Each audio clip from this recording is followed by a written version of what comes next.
All right, I see some people joining in. We're going to wait till about 6:05 just to get started.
Hi, everyone. Thanks for joining. We're just going to wait till 6:05 again, just to allow some more time for people to join, find the link, register.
Hi, folks. Thanks for joining so far. We're just going to give it another like 2 minutes or so, just to give some more folks time to join, register. I know Zoom won't let me just send the join link, so you have to go through the registration process first.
Okay, so I guess we could just get started. I'm sure people will join in. I know Zoom has been a little laggy for me joining in meetings recently, so hopefully there's just a queue of people. Uh, so yeah, welcome everyone. My name's Noah. I work pretty closely with PSU votes through UPUA, and I'm extremely excited to have you all here today for a special presentation by the Pennsylvania Lieutenant Governor, John Fetterman. John's a pretty busy guy, so he'll be joining us around 6:15 actually. And I just want to start us off by talking a little bit about the organizations that help sponsor the speaker event tonight. So first I'll talk about Lion Caucus. Lion Caucus is a university-affiliated student organization that's connected to Penn State, their Office of Government and Community Relations. And the purpose of that organization is twofold. First, promote the official message and positive influence of Penn State to local, state, and federal elected officials. And this organization also helps educate students about important legislation and policies that impact the university and the student body. And so second, this event is sponsored by the Center for Character, Conscience, and Public Purpose, which is a university department that was created by the Office of Student Affairs in 2014. And it strives to inspire every Penn State student to live a life defined by a strong character, a thoughtful conscience, and an understanding of their responsibility for the public good. And so for the remainder of the time before the Lieutenant Governor joins in about 8 minutes or so, we actually have University Park Student Body President Zachary McKay here to talk about the University Park Undergraduate Association, which is the primary sponsor for today's event, and he'll also introduce John Fetterman. Hello, everyone. I hope that you're doing well and staying safe and healthy, and that your families are staying safe and healthy too. This is a really trying time for every single one of us, but each of us are going through some different trial and tribulation. And I just want to take a moment to let you know that we are in every way as the UPUA here for you. If there's something that you feel that we might be able to do, whether it's get you in contact with an administrator or an elected official, like hopefully you're finding of use tonight, we are here to be your voice and your strongest advocates to the outside world. And to everyone who might not be a student, but who's tuning in tonight, welcome. As Noah mentioned, thank you, Noah. My name is Zach, and I currently serve as the undergraduate student body president at University Park, which is Penn State's flagship campus in State College, Pennsylvania. Here we work to represent, well, I suppose, as student body president and alongside my peers in the UPUA's General Assembly, we represent the over 40,000 undergraduate students at Penn State, representatives in the legislative branch. One of the committees that make up that legislative branch is the Committee on Governmental Affairs. Its chair is here tonight as well, Tom Doherty III. Hi, Tom. And I believe Noah does serve on that committee as well. I served as the chair last year and really worked pretty hard on what I thought was one of the surest and firmest ways to guarantee the furthering and the strengthening of our democratic processes, and that is by encouraging and furthering the civic engagement and participation of our students. The student electorate, especially in Pennsylvania, carries a lot of weight, but it's often underutilized by students themselves. That's not of their own fault. Often there are barriers in students' ways, whether that be the fact that students have class on election day, or the fact that, especially in State College, and well, I suppose at Penn State at large, typically students are sent home for the summer before the primary election, which last year ended up hurting students tremendously, considering that many of their voices were not necessarily heard in State College, where they reside a majority of the year, but ultimately in the general election, we were able to help raise voter registration and turnout at the Hub Robeson Center, which is the student primarily used polling center on campus. And now that polling center covers all of Penn State's University Park campus. We were able to help raise voter turnout to, or nearly by nearly 400%, which was an incredible achievement, but it wouldn't have been possible without the time and effort put in by the many organizations that created the PSU Votes Roundtable. So PSU Votes, excuse me, is this initiative run through the Penn State's administration and the University Park Undergraduate Association, along with a cohort of other organizations, with the idea that we should be increasing that civic engagement, education, and participation of our students. We collaborate with the League of Women Voters, primarily the Center County League of Women Voters here at University Park, to get students educated on who's going to be on their ballots, which might not always be the clearest thing to do in a municipal election, or I suppose who's going to be on the ballot might not be that clear. Pretty clear this time around, but that doesn't mean that our efforts should be decreasing in any way. And although we find ourselves in the middle of a pandemic and not gathered in person tonight, we are still doing our very best to encourage students' voter registration, participation, education, and turnout. Please, if you haven't already, I would like to more or less just encourage that everybody visit vote411.org to register to vote, learn who is on your ballot, and make sure that come election day that you have your voice heard, especially to the students who might be on the call tonight. I also served as a member of the Lion Caucus over the last 2 years now, formerly as its vice president. I think it's inaugural treasurer. We've come quite a long way. But the Lion Caucus has really been students, one of the greatest ways that students can get involved in advocacy on behalf of the university. Students have increased opportunities to talk with elected officials, share their Penn State stories, and talk about why Penn State matters so much, especially to state legislators, which is where Lieutenant Governor John Fetterman primarily, or who I suppose Lieutenant Governor John Fetterman primarily works with. I believe he is on. John, it is great to see you. I believe I can do this. I speak on behalf of the entire undergraduate student body at University Park, Penn State's flagship campus, when I say welcome, and it's a pleasure to have you. It is a pleasure to be here. And let me just say that the last time I was in Happy Valley was at Thon.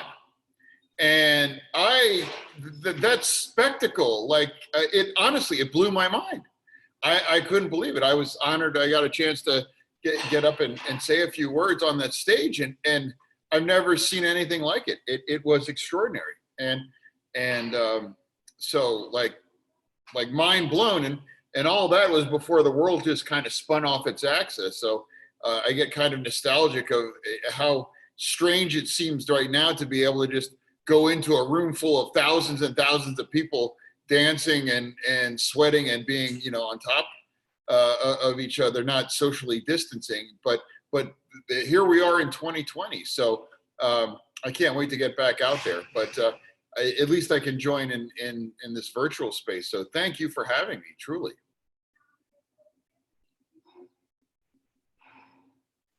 Thank you for coming. PSU Votes is extremely excited. You are our first speaker for the kickoff speaker showcase series, in which we're planning on talking about civic engagement, especially as it relates to like voting as a college student and how many different nuances there are associated with like the election in 2020.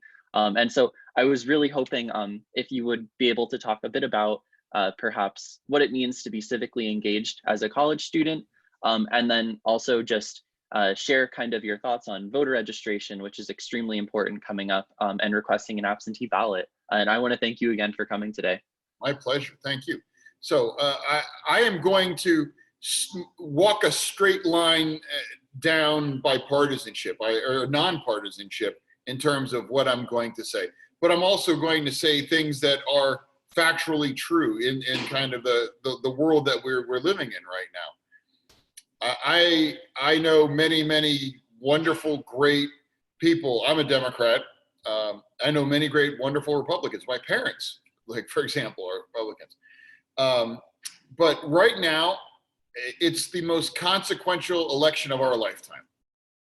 Certainly my lifetime. I'm 51 years old. I graduated college in 1991, to put that in perspective. So nearly like 30 years, you know, any seniors on this call? But yeah, 31 years ago, I was where you were right now. So that's how long, you know, extraordinary this is. So there's so much on the line. And if you like the current direction, you have a lot at stake to maintain. If you feel that this isn't the right direction, there's a way to go there as well too. But it involves you getting involved and voting.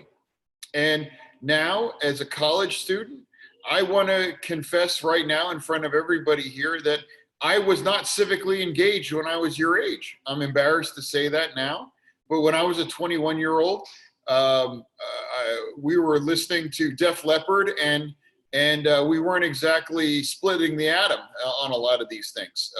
And I wasn't the kind of person that I wish I was in terms of civically engaged. That being said, you guys and gals all are, and it's so important that you participate in this election because we need you, quite frankly. We need your voices because you have more skin in this game than any of us, because we are building the world that 31 years from now, you're going to be an old 51-year-old like me sitting in front of God knows what, talking about how, you know, what you did in that great election of 2020. So the stakes couldn't be any higher. But, and again, this is, I consider this nonpartisan, but there is an entire operation that is trying to malign and create chaos in a system that's never demonstrated one meaningful example of fraud, you know, widespread. And that's where we find ourselves. And right now in Pennsylvania, you have two fundamental choices. Three, because I'm speaking to students, I'll mention that. But of course, you have absentee ballots. And in my lifetime, I've never once come across anyone questioning the validity of absentee ballots or that there's subject to fraud or anything like that. And two, you have traditional voting, which of course, as you know better than perhaps mostly anyone, given at Penn State, that we are in a pandemic, a once in 100-year kind of situation. So if you can avoid standing in line with other people for long periods of times, perhaps, and you can avoid that, it seems like a great idea. So we came up with voting by mail, which was a completely bipartisan bill in Pennsylvania. In fact, you can look it up. More Republicans voted for voting by mail in Pennsylvania than Democrats did. So it's a truly bipartisan bill. No bill in Harrisburg passes unless it is bipartisan. That's a fact. And now there are members of the Republican Party that are claiming that now we are subject to fraud, we're subject to all kinds of malfeasance and cheating and everything. And it's just fundamentally not true. And that is nonpartisan, to say what's objectively true versus what's objectively false. And there's no evidence ever presented that there is any kind of systemic or rampant fraud of any level. And you're hearing that on and on and on now, and it's only getting worse. And you know, I had this thing called a Walkman with a cassette, you know, and you made mixtapes when I was your age. You guys have smartphones that have more computing power than I could have possibly ever imagined when I was your age. And you have social media, a concept that, you know, I can't even imagine what that would have looked like in 1991. So it's so much different. And one example, like I found a stolen ballot here, you know, amplify that over 2 million views, and suddenly it's like, oh my God, what is really going on? When really it's nothing.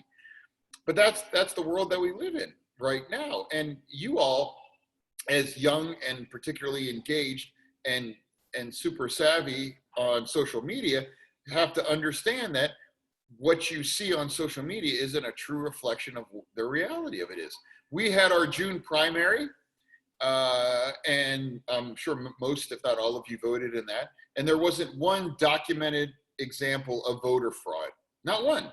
And we had record turnout, and it was the first time Pennsylvania ever had the option of voting by mail, for the first time. Not one example. So much so that when the current administration attempted to sue Pennsylvania to stop voting by mail, the judge rejected it because they could not produce one scintilla of evidence to suggest that. So we're going to have voting by mail as the final option in Pennsylvania. And those deadlines are approaching this month. So if you're considering voting by mail in Pennsylvania and are not registered to vote and or registered to vote by mail, you really would want to get on that right away. And there are the Vote PA website that can give you all the dates and directions and procedures that you need to follow. Whether you choose to vote in person or whether you are voting absentee back in your home jurisdiction, if you say you live in Kansas or California, whatever, and then voting by mail, they're all safe, they're all secure, and no one ever has questioned the underlying veracity and security of our voting system until this election, until right now. And you can't go really barely a day or two without seeing on social media the latest conspiracy, the latest video. It's dangerous.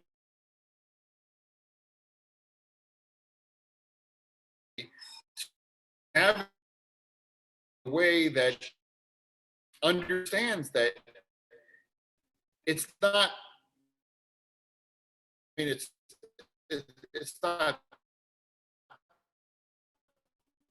partisan to say what's true. Are having one party claiming that something is voting is unstable and it's subject to fraud when it actually isn't.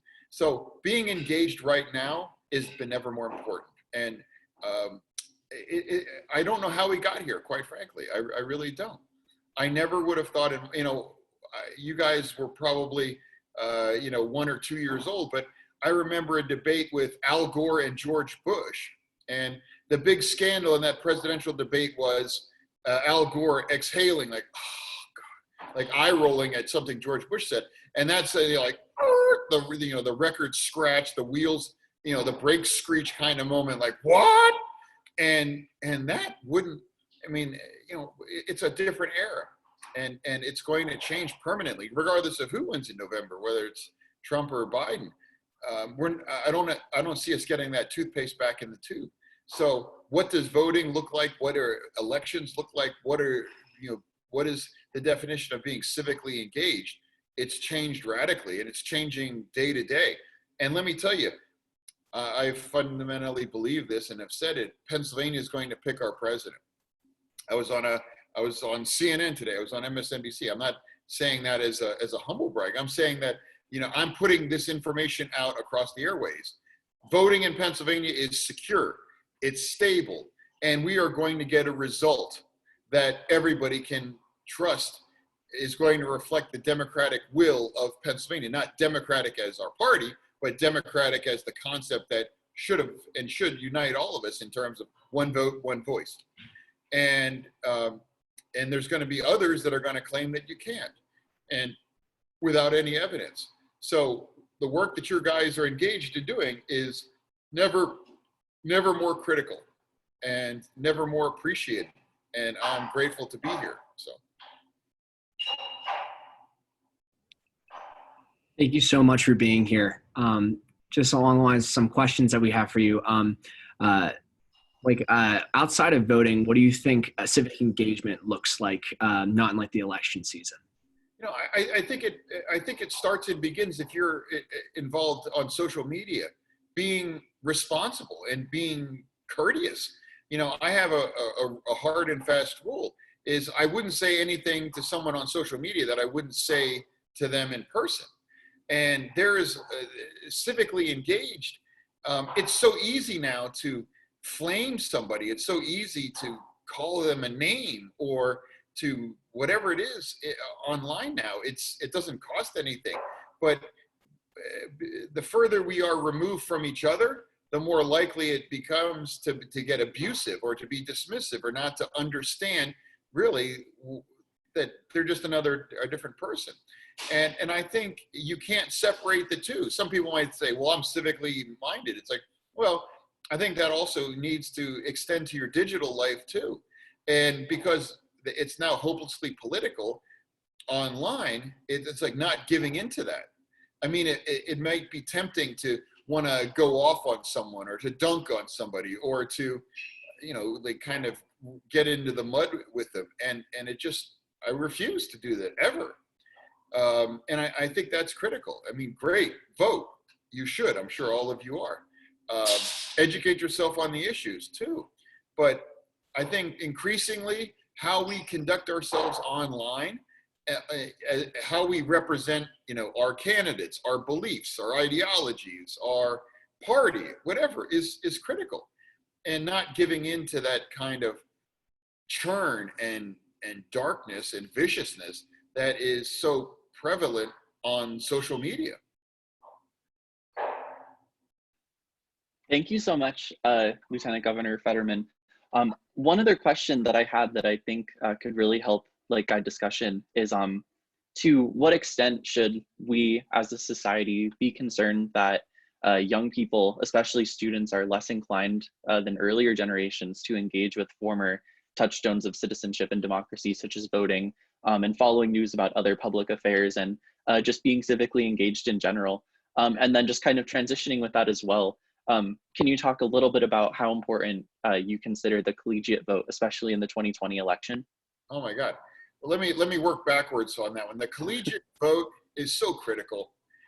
When I was campaigning for my first race in the Senate, I came to your great campus, the main campus. Again, it's kind of hard to imagine, COVID related, but I shook 2 miles of hands at a Bernie Sanders rally in State College. I swear, I've never had my hands so, and it was amazing and wonderful. And like the energy that was coursing through that was amazing. And it gave you a sense of like, wow, like all of these college campuses are these like powerhouses of energy and enthusiasm and idealism. And I mean idealism in the best possible way. I don't mean that through a cynical lens. I mean that, and it's like to see that unleashed and activated was inspiring to me, truly. And it's like, I will often champion issues. I'll ask myself, how would this resonate with me, as a college student, even though I wasn't a great example, as I shared earlier, because it is so important. And it sounds like a cliche or a Whitney Houston lyric, but you really are the future. You really are the future. You will govern our society in 10, 20, 30 years. And the foundations you're building now are going to be the basis of that wisdom or lack thereof. And I'm going to say that you can kind of see the contrast, the tale of two cities, if you will, between someone who's been civically engaged and understanding what the greater good is compared to somebody who just really is the opposite of that, for lack of a better phrase. And it all starts in college. I went to graduate school and I studied public policy. Whether any of you will continue your pursuits in that or someday run for elective office yourself, I think it's important that we all have a firm foundation in realizing that it's critical to be engaged on the issues. It's critical to put your skin in the game, to understand that these issues are going to affect you in one way, shape, or form. And your voice could literally change American politics.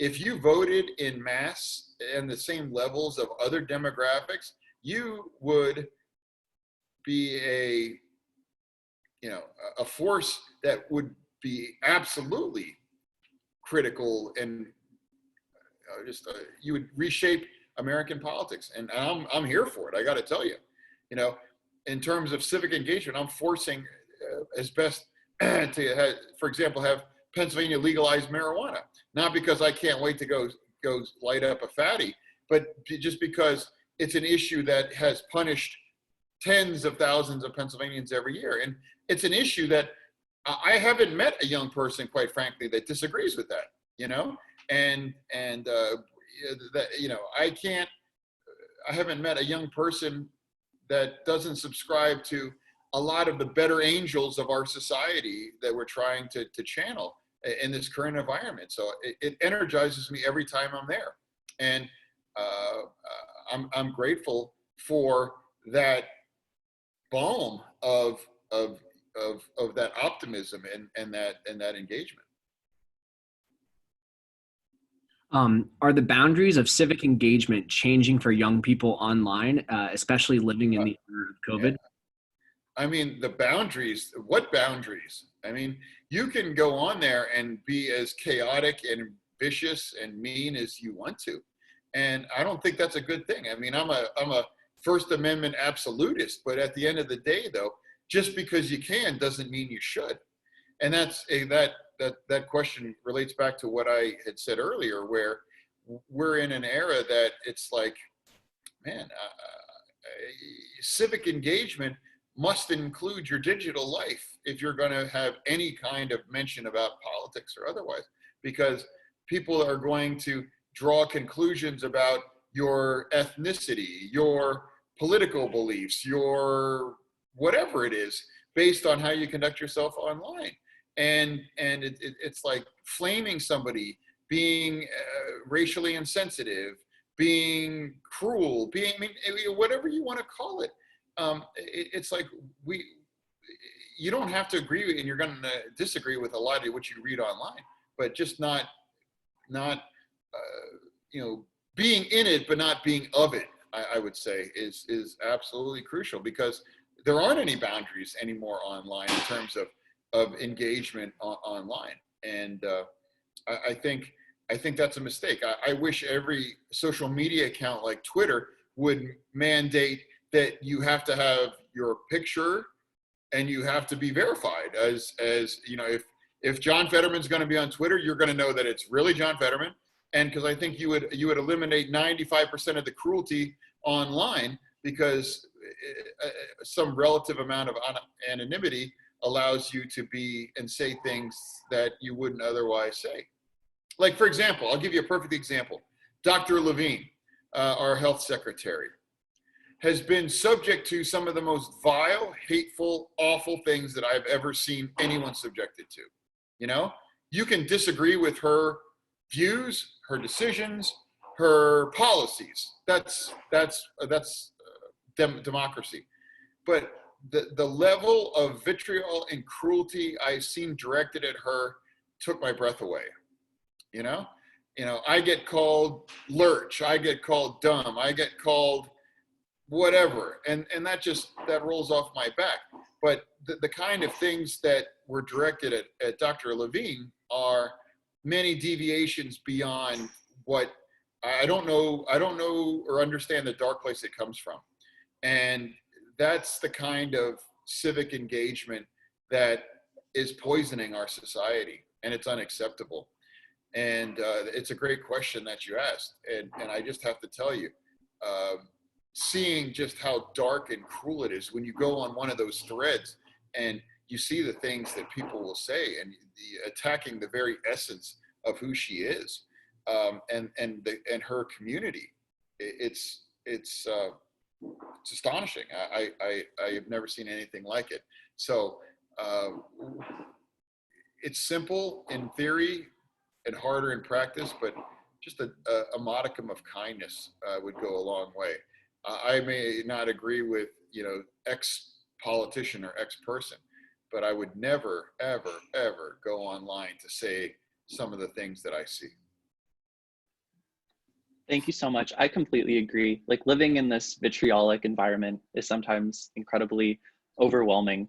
And then one other kind of thing that I wanted to talk about that I was extremely excited to share was that we, as the undergraduate student body here at Penn State, we recently passed legislation that expresses support for the state paying for absentee ballot postage.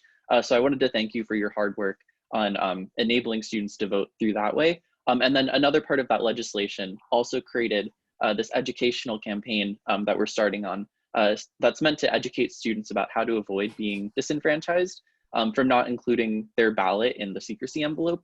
And so I was wondering if you can maybe touch on like why it's important, especially as students, to be mindful of all of the challenges to vote by mail, especially considering just the magnitude of this election and how many barriers there are to voting. Yeah, well, vote by mail is a wonderful choice in today's election. It's safe, it's secure. Anything that you may have read online from a conspiracy theory is just that, it's a conspiracy. And all the information that you possibly need is available at your fingertips online through trusted websites. I would not follow any advice from anybody unless they had a blue check mark next to their name and they were the Secretary of State of Pennsylvania or the Lieutenant Governor or the whatever. Is that you can get advice or information from a million people online, but the question is, do you want that? And that's I think it's actually a very simple, straightforward process, to tell you the truth. It's not complicated. It's not esoteric. It's very accessible. And to your point about postage, vote by mail, the postage is already paid by the state too. So it really is involved filling in some bubbles to who you want to be representing you, putting it in an envelope, no naked ballots in Pennsylvania, and dropping it in a mailbox, and that's it. The post office, of course, as you know, has been diminished in some sense, but it's still capable to handle the load, especially if you do it early. And I would have zero reservations about voting by mail in Pennsylvania. And the fact that I have to constantly defend that is emblematic of how successful the other side has been at creating and sowing that kind of doubt and chaos. I completely agree. I think like voting by mail, especially in this election with COVID, is just so incredibly like nonpartisan. And I'm really glad like Can I we say as a something? student body. Can Yeah. I say something? Some people online, of a certain party or persuasion will go, if you can go to Home Depot, you can vote in person. I'm like, yeah. Well, if you can order your books on Amazon, you can get them to do it by mail too. So it's like there's no basis for it at all. Like, yeah, you're right. If you really got to go to Home Depot in person, go to Home Depot, wear a mask. But if you can get what you need by mail online, do that too. It's to your point, it's nonpartisan. It really is, truly. And in fact, it's bipartisan in Pennsylvania because the Republicans voted for it more than the Democrats did. Thank you. And then I would also just love to take maybe the last like couple minutes. I know Bobby Maggio said that you were able to stay until 6:45 to answer some questions, perhaps from the audience as well. So one kind of fun question we got right at the start was, when is Pennsylvania going to legalize marijuana? Oh God, geez, I wish yesterday. I just put a tweet out before I came on. It's like, I read a story that 17 Americans died from tainted hand sanitizer this year. And that's tragic. Like, it's awful. You know how many people died from a THC overdose? Ever, not just this year, but ever. So I said, so are we going to make hand sanitizer illegal or make marijuana legal in Pennsylvania? Because it's more than 17 times deadlier than hand sanitizer. So when you go to the grocery store and are going to put a squirt on your hands, like, do you stop and say, 17 people have died from this, I could be next, the reefer madness. And once again, it comes down to key members of Republican leadership that want to deny that. But I know I'm on the right side of history. It's inevitable. I don't know if any of you on this call are from New Jersey. If you are, yay, your state's going to have legal marijuana. You're going to vote for it in November. And last poll I saw, it's north of 70% approval there. So 40% of our population is going to be within a 30-minute drive or less of legal marijuana. It's inevitable here in Pennsylvania. I hope it's going to be sooner than later, but I'm never going to stop pushing for it because I know 8 of your players have been charged with marijuana possession, and their lives and their scholarship and their athletic participation has all been damaged or destroyed by consuming a plant in their own home. It was I smell marijuana, and now their lives will never be the same. Making it legal is a mandate for so many different reasons: revenue, justice, jobs, freedom, purity, cash crop for farmers, veterans that use it for PTSD. It doesn't make any sense. And remember, hand sanitizer killed 17 Americans this year. Marijuana overdose deaths, ever, still at 0. So either I'm going to demand that we make hand sanitizer illegal in Pennsylvania to protect us, or continue to push making marijuana legal. Thank you. I would also encourage, if anyone has questions, submit them to like the Q&A section as well. I know Tom has a question that he'd like to pull from there. Yeah, absolutely. I'm actually very excited to ask this question as a student that did run for the State College Borough Council last year. What should a college student who is thinking about running for public office do in the future or be doing in the present right now? Being involved, whether that's an internship, whether that's just studying it, just get involved, just understand the issues, go to the meetings, get involved. It's outstanding. And on a practical sense, watch what you post online too.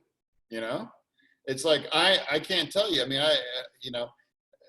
like what social media would have been like when in the 1980s, like where everyone has a camera now, everyone has the Snapchat. I'm kidding. It's just Snapchat. I'm trying to purposely date myself. But yeah, whoever has the Snapchat and the TikTok. But no, but it's really what life is like now in terms of that, because if something can be used, it will be used against you too. But I also know that own who you are too, and don't let that stop you from getting into public life as well too. Thank you. One other question that someone asked is a little bit less fun, but is there a way to check that your ballot gets counted for mail-in or in person? Yes, there is. For mail-in ballot, you can track your ballot. It's a link off the PA Votes website. I don't have it like right here at my fingertips, but I promise you there's a website you can go that's secure, and you can track the status of your ballot. The ballots were a little bit delayed there, which I'll be quite frank, may have been a strategic misstep by my own party it was challenging the Greens on the ballot. And that that got resolved, but the ballots couldn't be sent out before that was resolved. So now state law is that all ballots have to be mailed out by October 13th. So you'll be getting your ballots. I get a lot of people at me saying, I got my ballot, I mailed it. And I always try to, put that on blast. I also hear from people like nervous, like I haven't got mine, but you will, I promise you will. They're going to be coming out. But when you do get it in the mail that day. If you can, get it in the mail. There's no reason unless you're one of those undecided voters, there's no reason not to just drop what you're doing and get it in the mail.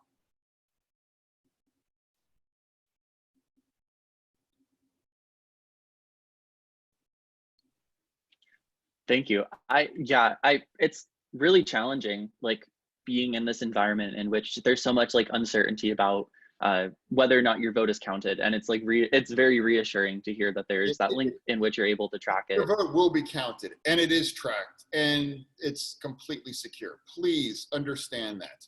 I would not stake my reputation professionally on anything if I thought for a second there was anything else. but it makes me sad to know that under normal circumstances, this wouldn't even be an issue. But because we have this unique convergence of the pandemic and bitter partisanship and an administration that's willing to just come right out and lie about facts and figures and events, like it's on the table. So I'm gonna, between now and election day, sing the same song because the facts are on my side. And I want to thank you for the opportunity to broadcast that. So thank you. Yeah, I know it's a minute past. I just wanted to say I want to thank you again so much for coming to talk to these students as well as we were like recording it through a Zoom session. Would you feel comfortable with like any like highlights or clips going up on like the PSU Votes Instagram page? Of course not. I absolutely. Awesome. Thank you so much. We have a good amount of students here. Hopefully we could reach a really broad audience. It's really hard to get people interested in Zoom events right now when we're all taking Zoom classes. I understand that. I understand that. And, but yeah, it's, thank you for the work that you do. And absolutely. Thank you so much. I want to wish you a great rest of your night and thank you for coming. Okay, well, thank you. Same to you all, and good night. Good night. And yeah, thank you all for coming. We want to take the last 15, 13-ish minutes, that goes until 7, just to answer any questions anyone has about voting in Center County, voting on campus, about drop-off boxes. The BJC is the precinct. So if anyone has any questions about like their specific circumstances about voting, we can definitely field them and help clarify. And it might also clear up anything if you have the same question as another person. So feel free to type it into the Q&A, or you can raise your hand and you can speak your question as well. Yeah, we'll be on until 7 to answer any lingering questions anyone has. So I want to thank you all again for coming. This was a super exciting event with the Lieutenant Governor, and I'm really glad he was able to help PSU Votes put on the speaker event.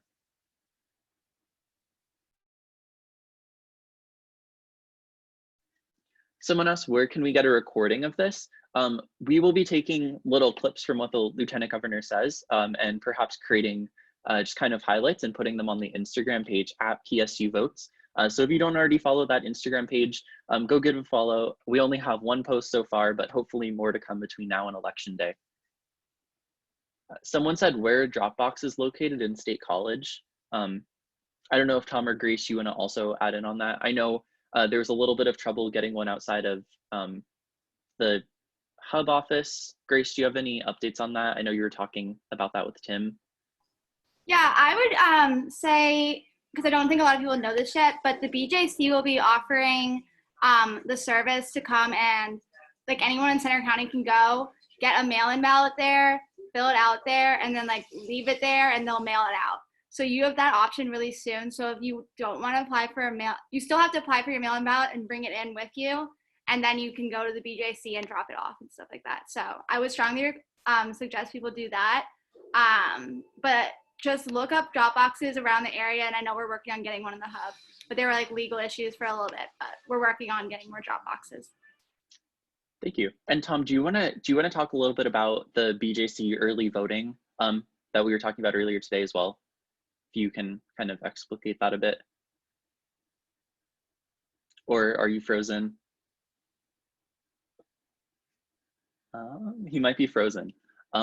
But yeah, so essentially the Bryce Jordan Center, I believe, and Grace, you can also clarify this. I know this is still new information for me at least. The Bryce Jordan Center will be open almost the entire month of October for early voting. You can go pick up an absentee or mail-in ballot, fill it out and drop it off right there in the BJC. And I believe those hours are online. You can find them at psuvotes.psu.edu. The Center for Character, Conscience, and Public Purpose has really been integral in setting that system up. And so all of that information about early voting, requesting an absentee ballot, and whatnot should all be found online at that website. So if any of you are looking to vote early, but you're just unsure about it, I would definitely go to the Center for Character, Conscience, and Public Purpose. Find more information there. And I would highly encourage all of you to vote early if possible. Avoid those lines on election day. Tom, if you have anything else you'd like to add about the BJC and kind of what they're offering between now and election day. I think we touched on most of it. All of the precincts, again, they for University Park have been just put into one area with the BJC. Something else that's very cool too is that there are going to be some PSU athletic individual students that are going to be greeting people at the door. I can't tell who right now. I know that there's apparently some people from the basketball team, potentially some football players. So that would be pretty cool. So if you go in on election day, you saw in other times during the week, the collegiate and the athletic program are really also getting students out there to kind of encourage other students to vote. So maybe get a cool picture of some star athletes. Yeah, but besides that, it's the catch-all for the campus. So if you are early voting, I'd highly recommend it. It's a lot easier. And also on election day, sometimes people will make up so many excuses why they can't make it to the polls on election day. And when you have 3 weeks beforehand, you have so many days you can say, all right, I'm going to early vote. Just makes the whole process so much easier. Also going along with BJC, on the psuvotes.psu.edu, there's a lot of information about signing up to be a poll worker. I believe they need 80 poll workers per shift, and there are 2 shifts in the day. So I also believe it's a paid position. So if you're interested in making money and helping facilitate election day procedures at the BJC, would definitely recommend going to the center's website, applying to be a poll worker, and it also counts as a university excused absence for that day as well. So you can get out of class, your Zoom classes, go to like the BJC in person, and help direct students where to vote, which is amazing, very respectful. I also believe that the payment is $15 an hour, if I'm correct, in baseline position. So is it not, Grace? Do you know the exact number? So the most amount you can make in a day is $120. So it kind of depends on the shift you do, but your max is $120. And you also do have to go to trainings, just so people know, but they're obviously going to be online. It's a great experience. I got to do it here in State College, and it is a longer time, but I know that food is given to you, and the shifts that they're looking for are rather long, but it's definitely a really cool process to be the middleman between someone voting and then like the vote being casted. And so just like making sure all of the procedures are followed, really it's like a very active part of the voting process. As someone who has done it, I'd highly recommend it. It's a really great time. And also just getting out of class for the day, and then you get to make some money from it. It's not a bad deal. I'll be there, so I'll be working the polls. So if you want to come hang out with me, you can come hang out, and we can be poll workers together.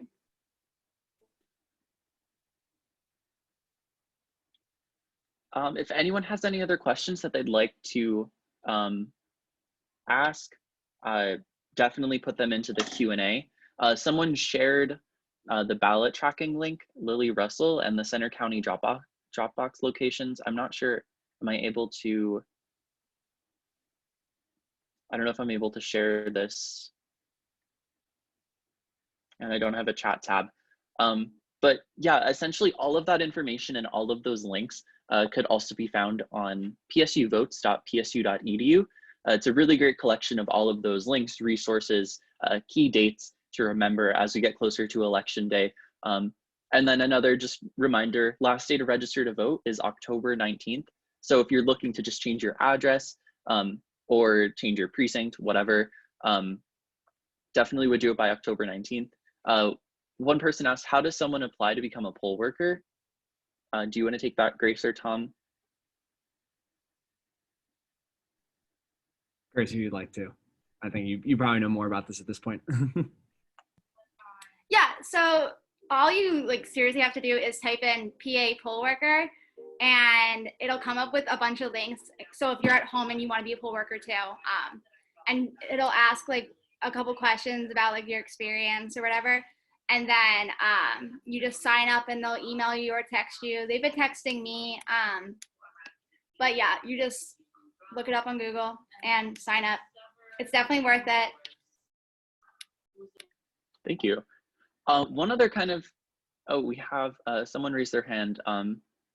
Adam, I guess I'll press allow to talk if you want to ask your question. I don't know if that works. Hi. Hi. Yeah, I was just wondering, when I changed my voter registration earlier this year, I checked the box which asked me if I wanted to be a poll worker, and I was just wondering, do I have to contact them, or will they contact me at some point, or because I haven't heard any response so far? Yeah, thanks for the question. I actually just changed my voter registration address as well, and I clicked that box. And so I would say the safest course of action is to apply again, apply through the link that is specifically for becoming a poll worker. I'm sure they would reach out to you in that capacity because of like the voter registration form and what you selected. But just to make sure and to help facilitate that process, I would definitely recommend also applying through the actual, I guess, application. Yeah, thank you for your question. And if anyone else has any other questions that they'd like to answer, this event technically goes till 7. If anyone has any like last minute questions, I'm able to stay for a few minutes afterwards. You can also put it in the Q&A tab.